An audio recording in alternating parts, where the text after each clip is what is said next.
Hello everybody. I wanted to show you guys a look at my Pelican workbox that I take with me on every job that I do. Uh, the tools that you carry are going to vary quite a bit depending on the job that you're doing, but I do a lot of lighting and video stuff in like the live event production world. And these tools are what makes sense for me to take on the job sites that I'm working on. I'd be super interested to hear the differences that your toolkit has compared to mine for the jobs that you guys do specifically in the production world. So yeah, let's get inside and take a look.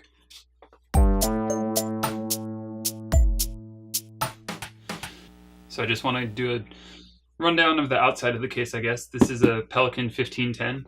It's one of the most common workboxes that you see on job sites, or at least that I do. Some people get the 1600, I think it is. It's a little bit bigger than this.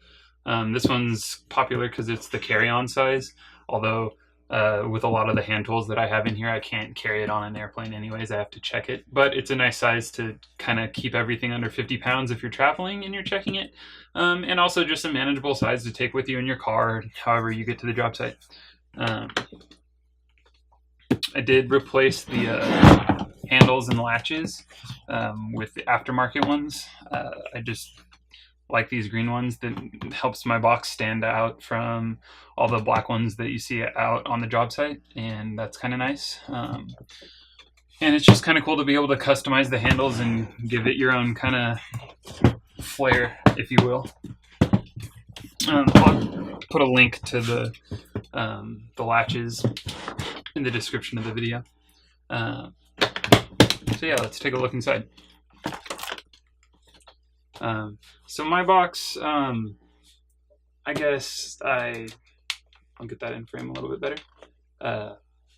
I got the idea for these trays from a website, and I'm gonna have to look it up. It was some forum post about modding Pelican boxes, but I saw these trays. I'll empty one of these out and give you a little bit better look at what's going on here. But I have multiple trays so that I can hold multiple kind of sections of tools. And this might not be the most efficient thing, but I like the separation that it gives me. But instead of like just having a giant pile of stuff inside my workbox, I like kind of having the ability to put it in different sections. Put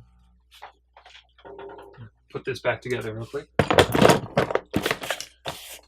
So on the top side here, I got a lot of batteries, one half of an Ethernet tester, the other half is over here. Small screwdrivers, microfiber cloth, small notepad.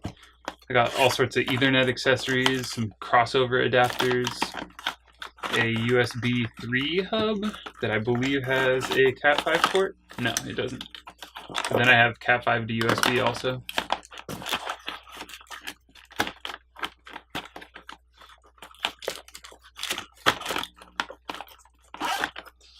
This bag has a whole bunch of different markers and a little sniffer, Klein. Up top, I also have some various video adapters, DVI to HDMI. I have a whole mess of SDI barrels. This adapter, it's like a BNC to this MDX, I'm not sure. It's what Blackmagic uses for their like mini SDI connectors. But on top here, this is some of the most commonly used stuff, minus these cables that I just threw on top here yesterday or the last time I was working. This is just a BNC and HDMI cable. We'll set that off to the side. This is the pouch that I carry on me every day. I kind of empty it out when I'm done working so I can pick and choose next time what I want to put in it. But generally it's a C-wrench, my Leatherman. I usually have gloves and some sort of flashlight. This one's multicolored, kind of cool. Then got dikes, a cube tap, E-tape, circuit tester, some power supplies, an Ethernet cable, scissors, headlamp, measuring tape, What's in here? Oh, this is a charger for the 18650 battery for the flashlight. I've got a lock and a cable down inside here for locking this up on a job site, which I often do. These padded protectors came as part of like a camera kit for this Pelican case initially, and I've sort of repurposed them. It's just wedged in here between this handle on the tray and the edge of the tray itself, and it sits in there nicely. It has Velcro, so you can stick some things that have Velcro on it to it, and they kind of stick on there. But also these dividers make nice little padded separators for a couple different things I carry with me. This is a little preview monitor from Blackmagic. It takes HDMI and SDI in and can also output HDMI or SDI. It's battery operated, or you can plug it in with a wall wart, which I have over here. You can record video to an SD card. It's pretty cool stuff. I generally only use it for previewing video signals that are going to LED walls, so it's way overkill for what I use it for, but it's still a real nice piece of gear. We'll set this tray off to the side, take a look at the second level. Down inside here, I've got an extra C-wrench. Some of these like dental picks, which I use for LED walls, they're great for pulling the shaders off the LED walls, as well as these punches on strings. I use these for some types of LED walls for really like wrenching down some of the handles, even though you're not supposed to. Sometimes it's better to use this tool than getting your hands and busting your knuckles up, using your hands in these weird tight spaces on the back of certain LED product. But this layer is generally hand tools. I've got whatever, needle nose, these crazy strippers, a select few T-handled hex wrenches, some strippers, carpet knife, screwdriver, stub nose screwdriver, a multi-bit driver with all these security bits, a master lock with a key somewhere. I think I carry that key with me still. This I actually got off of somebody on Reddit for a Secret Santa gift. It's a cool black multi-tool. It's kind of my backup after my Leatherman. More hex, and some Wi-Fi router accessories to go with the Wi-Fi router that's underneath this on the next layer, which we'll get to right now.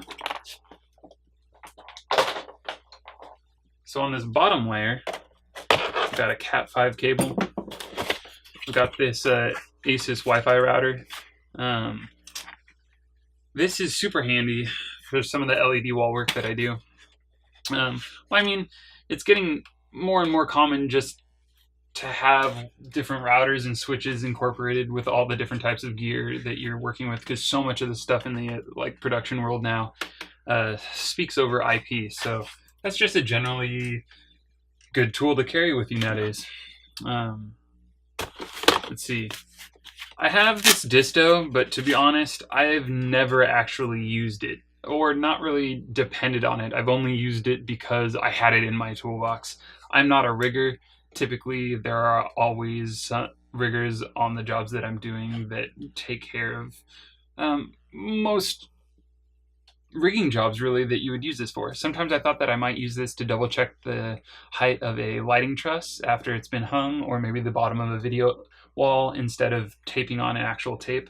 But it's just never really come down to this being more convenient than any of those other options that I've mentioned. Or somebody else, like a rigger, just has one on their belt already, and I don't really carry this with me, so.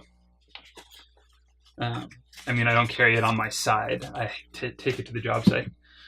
In this bag, I have the, I don't even know what you call this, the stick that came with that Hilti disto.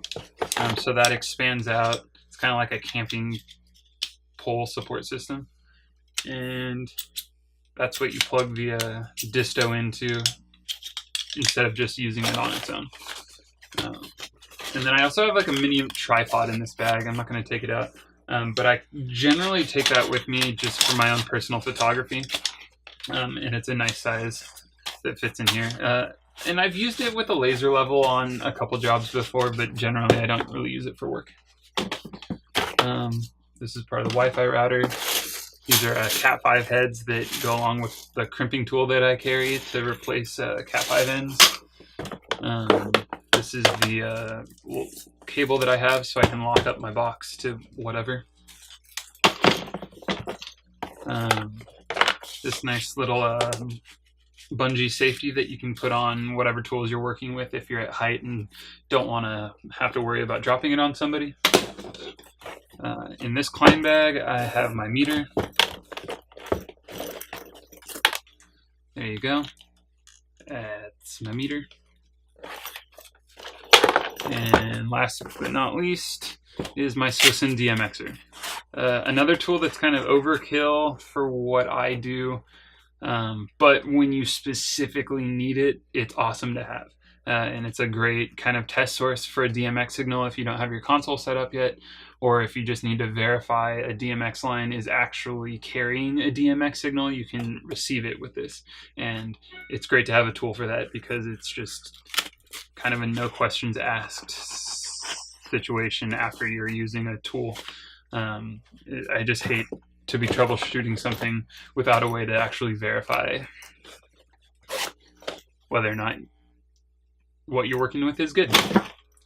Down in the corner over here, I got some miniature jeweler's screwdrivers, and I want to empty it out completely just to show you the very bottom tray. Wow, it's wedged in there. I haven't taken this out in a while. But there you go. It's a plastic tray. This bottom one's thicker than the top two. So this one's about 2 inches thick, and the others are about 1 inch thick. These were actually drawers that came out of a Pelican toolbox. I don't know the model off the top of my head, but I'll put it in the description. And you can fit either two of these larger sized deep plastic trays. You could fit 2 of them in here, but I chose to do 1 of the deep ones and 2 shallow just to have more separation and more layers. So this bottom tray, there you go. I just had to Dremel out the corners to accommodate these wheel wells in the Pelican case. I just wanted to give you a look at the bottom tray here. I'll drop that back in. And I'll put all my tools back in.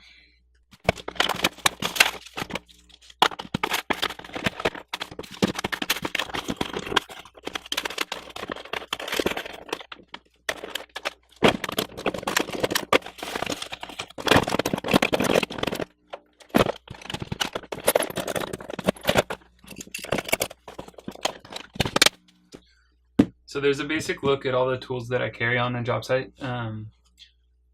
Why don't you comment with, I don't know, your thoughts on the tools that I carry for the type of work that I do, and maybe with the differences in the toolkit that you carry with you on your jobs that you do. Thanks for watching.